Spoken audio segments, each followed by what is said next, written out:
everyone, InfiniteCaz here, and welcome to another video. Today, I'm going to be ranking all the weapons that belong to the Charger class.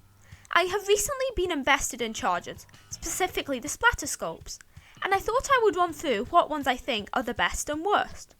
There are 5 main weapons, providing you group the scoped and unscoped ones together, and they all have their pros and cons. From the shorter range, more aggressive squiffers, to the slow, long-ranged eliters, the Chargers are a more versatile group than you may first think. I also want to mention that I will be grouping the different kits together, as I will be mainly focusing on the weapon to simplify things.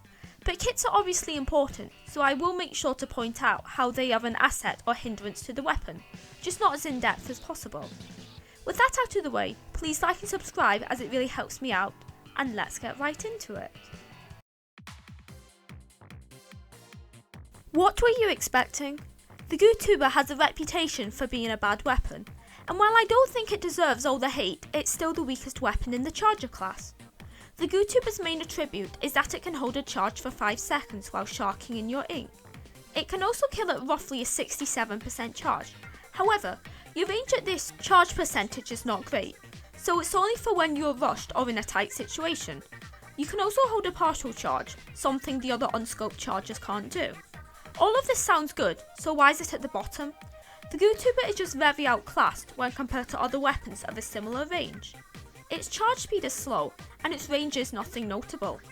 You also have to play perfectly to use the Gootuber, and the reward you get for becoming skilled with this weapon is underwhelming compared to any other sniper.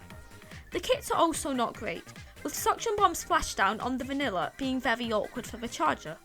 And while Curling Bong Inkjet on the custom is better, it's not that great on a weapon that needs to charge. The Gootuber is just there. Nobody seems to play it, and while it has potential, there are so many better options out there, a few being on this list. Similarly to the Gootuber, I rarely see people use the Squiffer, but that doesn't mean it's necessarily bad. The Squiffer is the shortest range Charger, but it has a very fast charge time and great mobility. When you see Squiffers, they often play very aggressive, and if they have the perfect aim, good luck fighting them. The weapon has a range of 75, so it has the advantage over most midlines, but because you need to charge, you are more susceptible to sneak attacks, which means your game awareness needs to be on point to ensure your safety. The Squiffer's kits are all decent. The classic with point sensor and ink armor is an interesting alternative to the 96 Gal, as it has a 170p special. The new with auto bombs and baller is an interesting aggressive kit, but the fresh Squiffer with Suction Bomb Inkjet is easily the best, with a great one-hit KO bomb and an aggressive special that can push in and deal with opponents the Squiffer may struggle with. The reason the Squiffer is only at number 4 is mainly due to how outclassed it is, and while it's a fun, interesting pick, there are just currently better options out there. Next up is the longest ranged weapon in Splatoon, the Elite 4K, the scoped and unscoped variants. This slow, heavy Charger does a ton of damage and can reach places no other weapon has the ability to do. A good Elite can be very threatening, however it does have its drawbacks. Because you are so slow, a simple flank can cause your demise in a heartbeat, and you have very few defense options if you're being rushed. While the Elite's extra range is amazing on maps like Avalana Mall and Moray Towers, it's not as great on others, and you need to be very confident with your aim to justify using this weapon. However, because nothing outranges it, it has a very high skill ceiling, and when you get close to that, you can deal with whoever dares to challenge you. Sadly, the range compared to Splatoon 1 is disappointing, which holds it back from being a true threat in the meta. The more common kit, the vanilla, with mines and rain, work well to provide pressure and defend from flanks, while the custom with beacons and bubbles is a very situational pick. The Elite has a variety of pros and cons, but it does have a niche role in competitive, and I can't fail to acknowledge all the people who are very skilled with it, so that's why it's at number 3.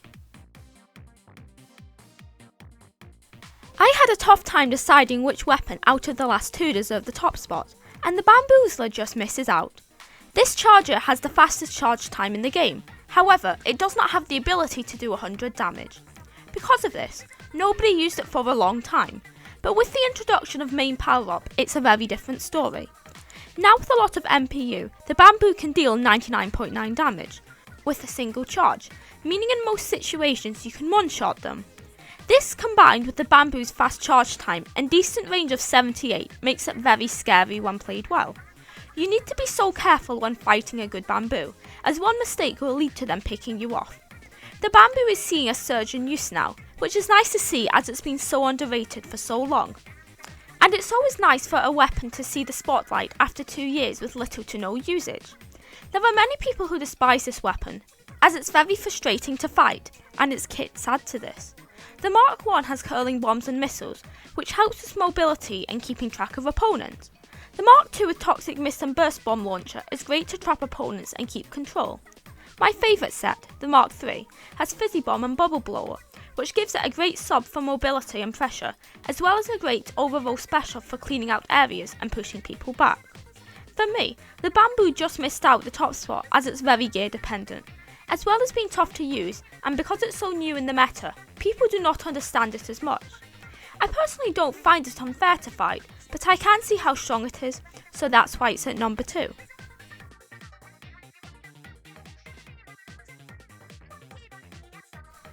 Taking the top spot, the OG Splat Charger is a perfect range of damage, range and mobility. This weapon has a range of 88 and the scoped variant has slightly more. This is great and can reach so many useful places. It is also, in my opinion, the easiest and most rewarding charger to pick up. It can paint and utilise its specials well, and while it can't get too aggressive, it's brilliant at defending the objective and supporting your teammates. It can do so much and isn't really held back in any aspect. It also does not have many bad matchups, and similar to the E-liter, a skilled charger is terrifying. It has 2 great kits, the first one being Splat Bomb Stingray, which is perfect for defense, and then the Fire Fin with Splash Wall and Suction Bomb Launcher can provide protection and offense, so you can secure areas of a map with ease. The Kenza charger with Sprinkler and Baller is kinda bad, so let's not talk about that one. It's rare to say that the all-rounder is the best, but in Splatoon that is most certainly the case. The Splatterscope has no glaring weakness, and combined with its great kits, I couldn't keep it from the top spot. That's all for now. Thank you so much for watching and I hope you enjoyed. Please like and subscribe as it really helps me out, and I will see you all soon. Bye!